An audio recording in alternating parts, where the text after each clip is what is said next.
We'll move on. Thank you again to the officers for their updates. Here we have our executive committee. We have some of our members in attendance today in addition to the officers, so we'll be able to hear some updates from them.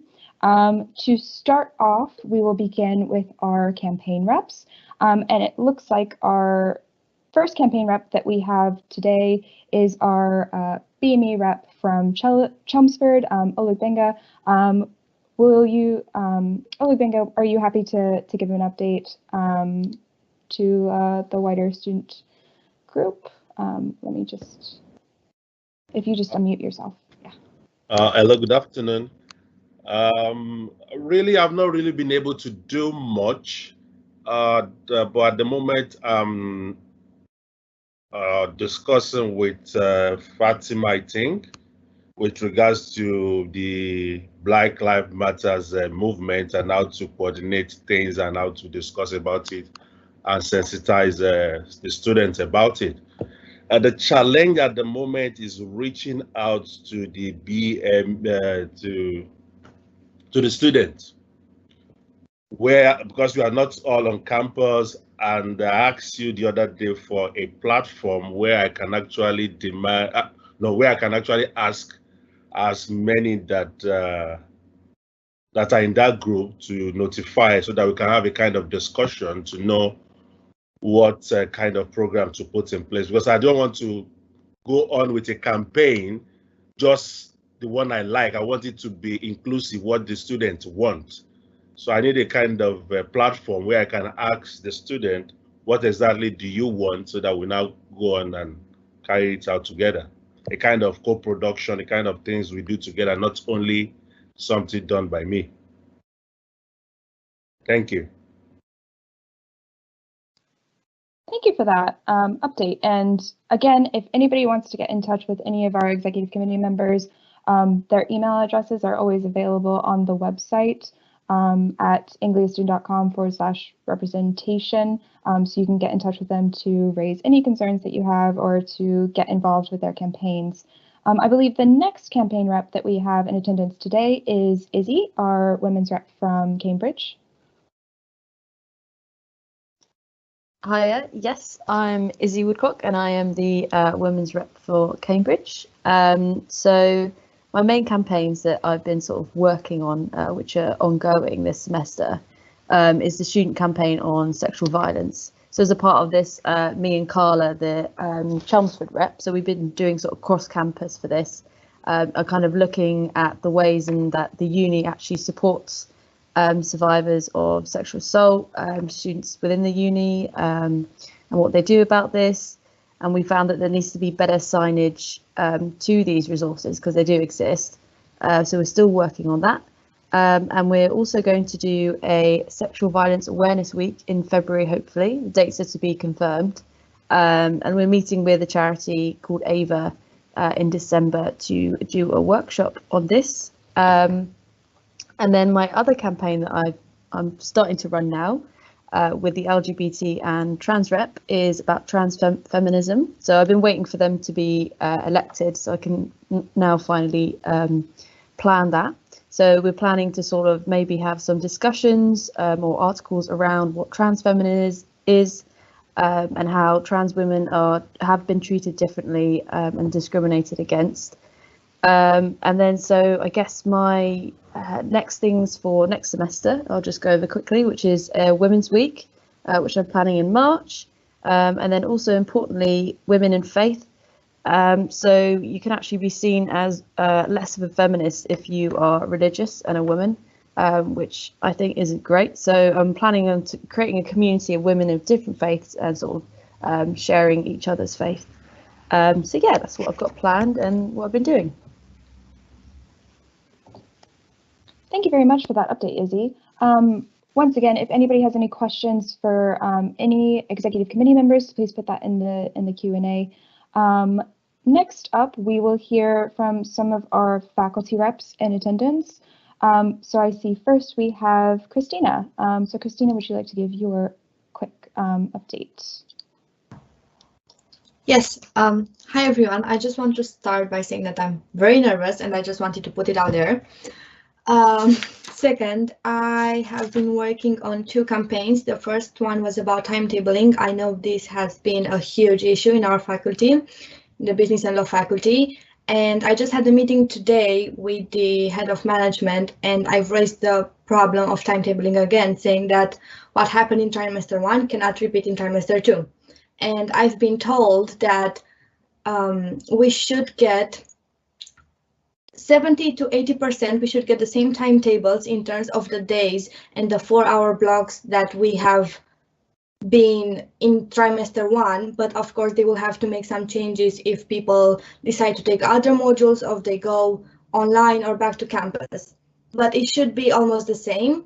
And I've also put a request about the release date, because you should have gotten, you should have an email saying that it would be on the 14th of January, but I've asked if we can get that date earlier, about a week earlier, so you can have time to accommodate your schedule, your working hours, and I'm waiting on an answer on that one. The second campaign that I'm working on is the quality of teaching at our university, and more specifically in our faculty. And I'm working on this campaign with Sarah, the faculty rep for Chelmsford. And we are trying to get feedback from students about what teachers are very good at what they do, what teachers need a bit more support, if you're satisfied with your classes, if you feel that you have enough knowledge and skills to get the job that you want when you graduate. So if you have any feedback on that, please send us a text on Facebook, Instagram, just write an email, or stop us if you're in campus, just talk to us, because we need to know what's wrong in the university so we can fix it. And we organize course reps meeting every 2 weeks. And if you have a problem, just talk to your course rep and they can raise it further with us and we can make sure that it's fixed for you. And my other campaign is called the Money Festival 2020. It's a project designed for students who want to kind of like break the gap between money and art. So we are setting a festival in January for 4 weeks with online workshops. So online and campus-based students can attend, and it's gonna be about financial literacy, activism, sustainability, and the money art movement. And I'm hopefully gonna be able to provide you with some dates later on. Thank you. Thank you for that, Christina. Really appreciate your update. I think our next faculty rep that we have in attendance today is Matt Hayes. Matt, would you be okay to give your update? Yes, hello. So it's been quite a quiet trimester in terms of happenings in AHSS. I've attended a couple of partnership meetings with academic staff and the faculty with Fatima, and we've kind of raised a few of the issues that, excuse me, that she spoke about earlier, notably stuff like employability. So hopefully there'll be kind of more happening next trimester, but obviously with lockdown 2, stuff I think has slowed down a little bit. Students seem to be kind of focused more on ensuring they can get home for the December break rather than uni stuff, which is understandable. But fortunately now we've got all the course reps sort of trained up and all that stuff. Hopefully there'll be a lot more to do next trimester. Short one from me, but succinct.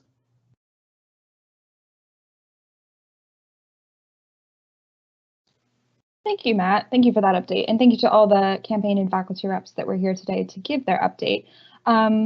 If any more campaign or faculty reps join us during this meeting, we can go back to them towards the end.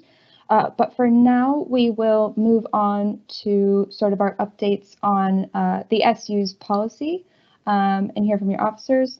Oh, apologies. Actually, first, I just wanted to remind everybody that all minutes for the executive committee are available on our website for you guys to view. So if you're ever curious about sort of any progress of any campaigns or anything like that, and you want to check in on those things or just find out what the executive committee does on a regular basis, you can look at those there. And there's also an action grid available for our campaigns workshops. But now we will move on to policy. So as you can see, these are the 12 current policies that the SU has. I just want to clarify that while we have these 12 policies, it does not mean that there is not a lot of other work that the officers and the executive committee does that isn't represented here. These policies represent sort of our stances on issues that students raised as being very important to them April 2020, but that does again not mean that we're not actively as a union looking into issues as they come up and responding to the needs of students on a regular basis. So to start off, we have accessibility and signage, and Em will give us an update on that.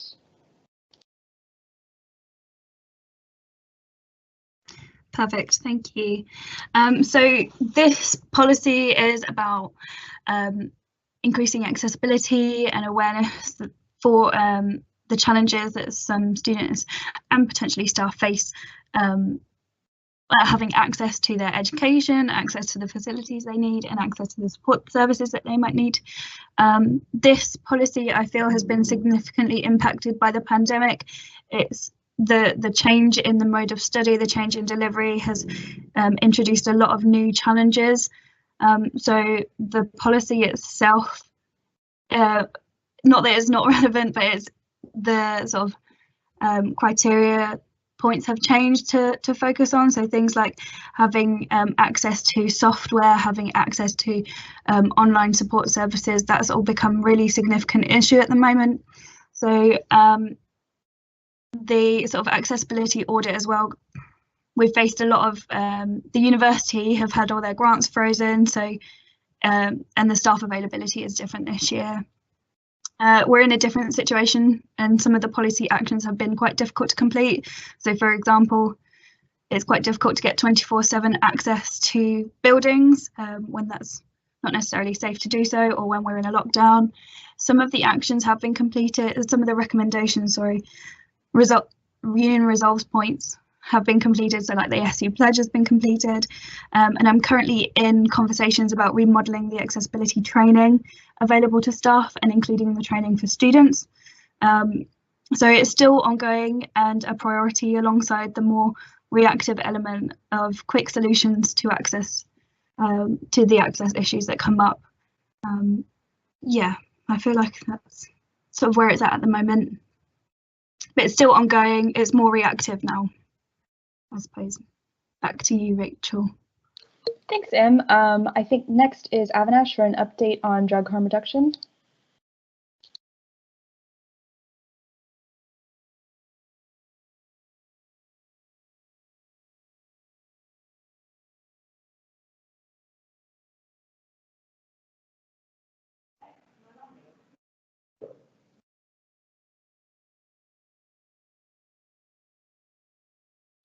Avinash, I believe you're muted.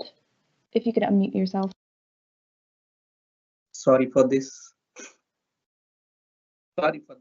Thank you, Rachel.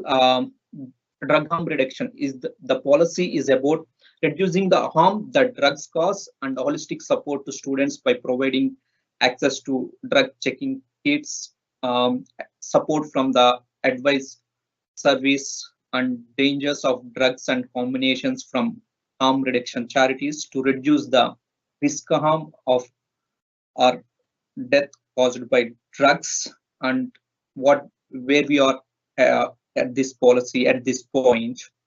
Yeah, as an officer team, we have come up with diversification of actions and projects and campaigns, and we are not continuing at this point on this policy updates. As all resources are available on our website for drug harm reduction. The resources on the website are out of date and don't have testing kits anymore in Cambridge, but available in Chelmsford. But as our university is doing support for this, if you want to know to get any support about this, you can contact our counseling and well-being service. Thank you. Thank you, Avinash. And I believe we have Em again with an update on hidden disability. We do. So the hidden disability policy is about raising awareness and further support for staff and students that may have a hidden disability, how the university can support them, how we as an SU can support them, how we can show our support to our friends and our peers. The policy, when it was originally written, was to lobby the university to raise awareness. So I feel like this policy is mostly complete. There is already some training available for staff on what the hidden disability scheme is. The university have agreed to incorporate the hidden disabilities lanyard scheme, and they've adopted that with enthusiasm. So that's really good. And the sunflower lanyards are available on our campuses now as well. So the next steps are actually making more mandatory accessibility training. So I call it accessible thinking. That needs to be sort of incorporated into teaching and learning around the university in general, and not just maybe an inclusivity training session at the very start of a staff member's introduction to AIU. It needs to be a more regular thing. So that's what's in the works. It is all currently the Disability Awareness Month, and we'd like to be doing some events within this month, so that's 22nd of November to 22nd of December, to sort of hit some of the training aspects and awareness points of this policy as well. But yeah, mostly complete. The training side of things does need to be reviewed, and that's part of the accessibility campaign that I'm doing this year. Perfect. I think that's all of the update on that. I'll send that back to you, Rachel. Lovely, thank you, Em. Got some feedback there. We'll now send it over to Omkar for an update on TEPOF. Thank you, Rachel. So this policy is all about that the post-graduation fees should be capped at the similar level and rate to the undergraduation fees. So our union believes that all the student deserves access to sufficient funding, including the living costs, in order to succeed. There has been no as such update in this policy as of now, and no discussion on this, but we'll be making sure to lobby in the upcoming days. I'm sure I'll be continuing with the next policy as well, Rachel. Yeah, thank you. Yep. So next policy, this is Erasmus. It's basically this student exchange program between the UK and the European Union.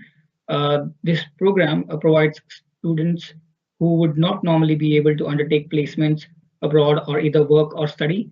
So due to a pandemic, there has been no much discussion on the Erasmus as well in the university, but we'll be looking forward in lobbying continuously.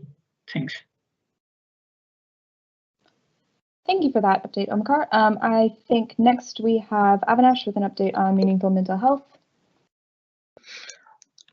Thank you, Rachel. Meaningful mental health. The project policy is about, as a team, our objective is to provide safe environment for all at ARU. As a part of this meaningful mental health, regardless of gender, race, sex, or economic situation, we are here to make sure to support students and staff in the university.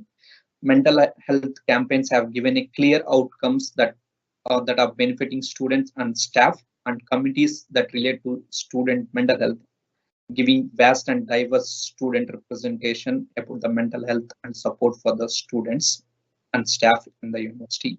What we are doing at this point as a tool, we are planning various activities, engaging with well-being and counseling teams, how we are, what are the workshops they are organizing on regular basis, and they are developed Fika app as well to engage students to conduct various workshops. And as a part of this, students are considerable changing to discuss about mental health, and university as a collaboration with mind.org is organizing regular sessions on Tuesday and Wednesdays. One is Open Door Calmness and Good Mood Caves to support students' mental health and to boost the mental health fitness.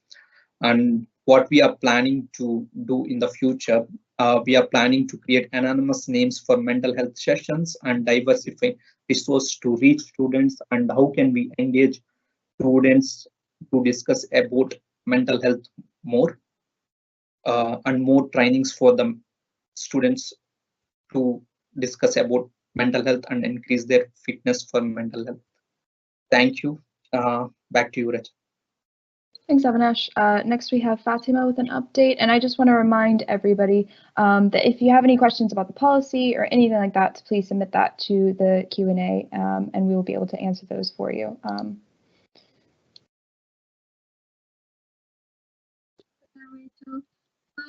Right, so the policy that we have is the mental health campaign rep policy. And this policy outlines that we need a new executive position, especially for the mental health campaign rep. And it was recognized that the mental health and well-being, especially like during the time of pandemic, it affects a vast number of students nationwide and at ARU as well. And so now we have a mental health campaign rep position for which elections will be open in March. That's all. Thank you. Thank you, Fatima. Equal access to education, I believe, is Avinash again. Thank you, Rachel. Yeah, equal access education is a policy about it stands that university should provide some type of scholarship for refugee students. As a part of this, to offer these less fortunate students higher education in a country where they can feel safe. At this point, we don't have much discussion. We are not doing. We have paused this.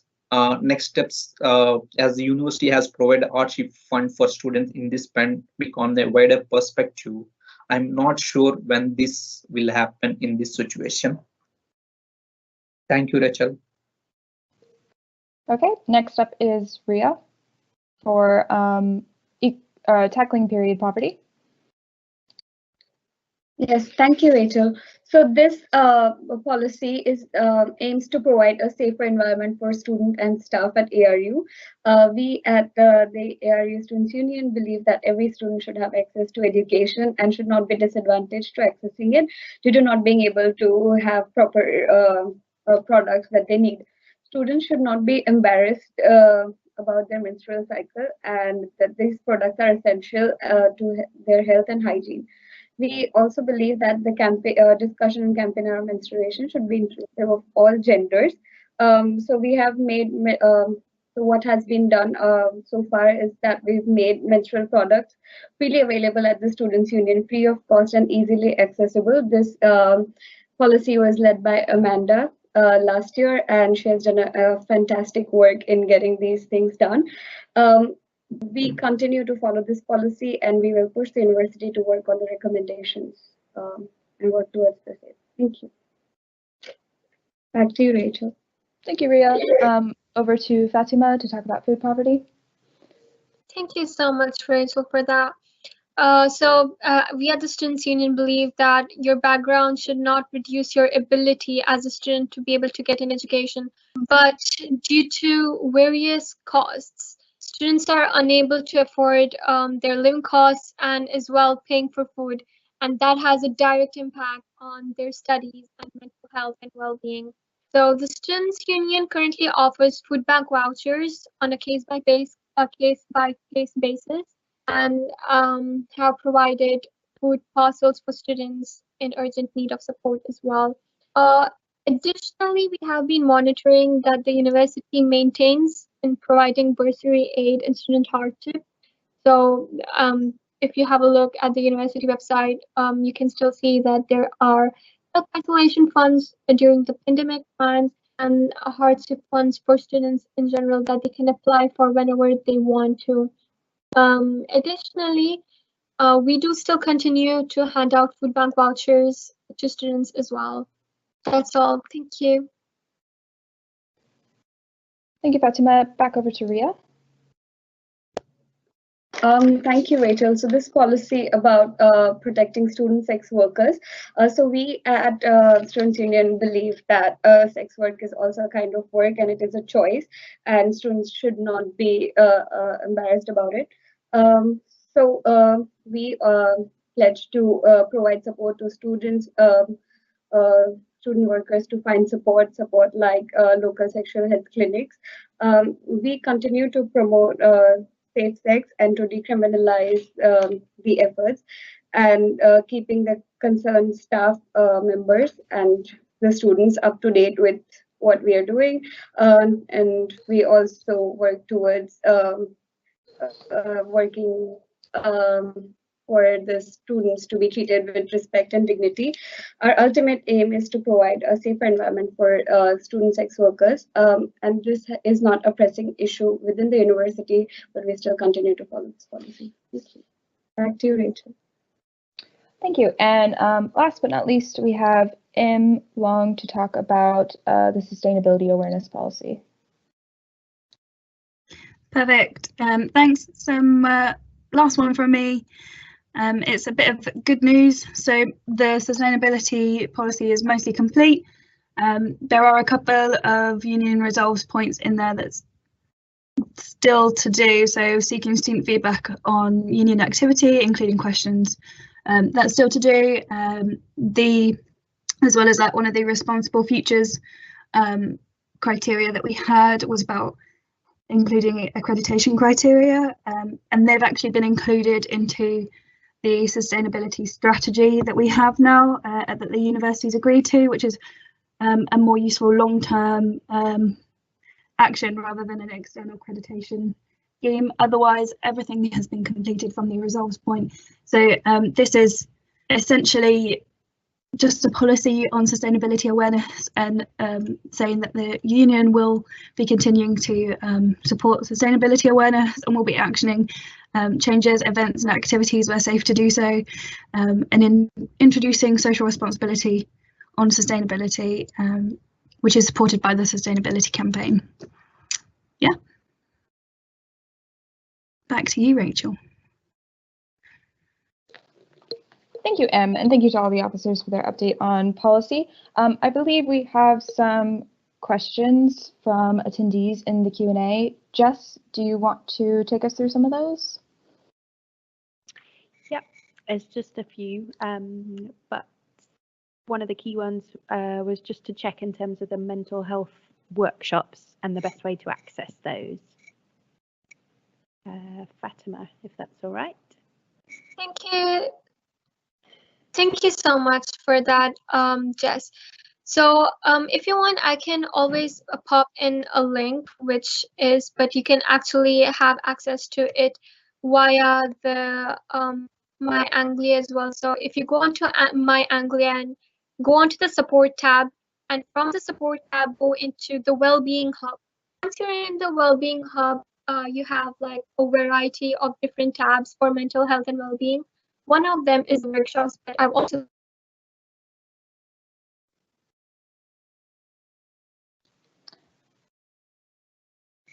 Sorry, Fatima, I think we might have missed you there just at the end. So I've put in a link directly as well, and you can also access it through My Anglia. Thank you.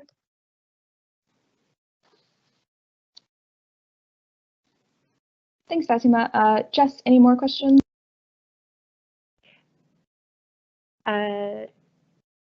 Just one on if there is a pandemic fund and the best way to find information out about that.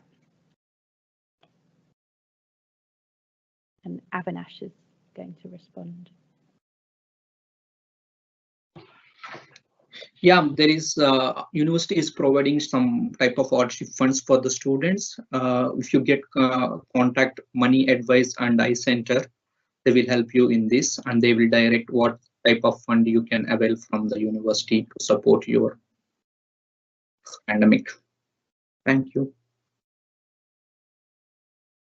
Lovely. In that case, I think, so that was the end of the questions that we had regarding policy. Oh, There we go. So effectively, that's sort of the end for the portion on updates and things like that. Does anybody have any further questions that they wanted to raise with any of the officers or any of the executive committee members, or anything about policy or anything that we've discussed today that we can answer for you?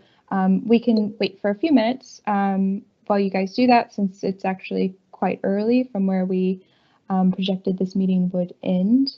So we're happy to wait for those to come in. And also, I would just go ahead and encourage anybody who's looking, again, for that sort of like flexible volunteer opportunity to please submit your interest to us if you would like to be chair. As I said, it's a super easy thing to do, but you get to gain experience as a chair, sort of like facilitating and leading a meeting.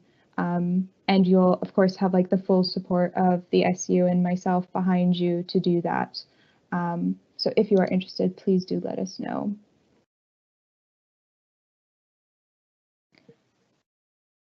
I think there was somebody who asked for further clarification about the hardship fund.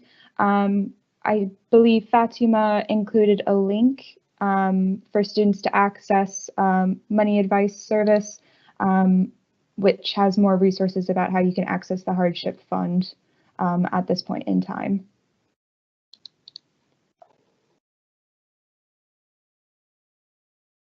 The question also was if this is still available during the current situation in the pandemic, and the answer to that is yes, there is still a hardship fund.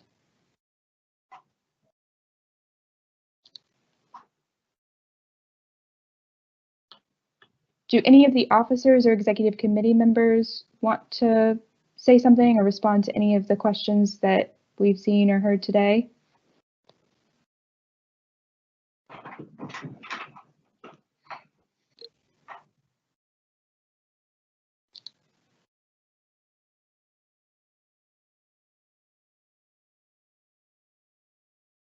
That's fine. In that case, does anybody have any other business or anything that they would like to share quickly about any upcoming events or things like that that students should know about? The one thing I will say is you have seen our current policy. Let me just go back to earlier. So again, if you want to get involved in submitting policy for the Students' Union, please get in touch with us and we can help you develop that policy and put something out so that the SU can take a stance on that.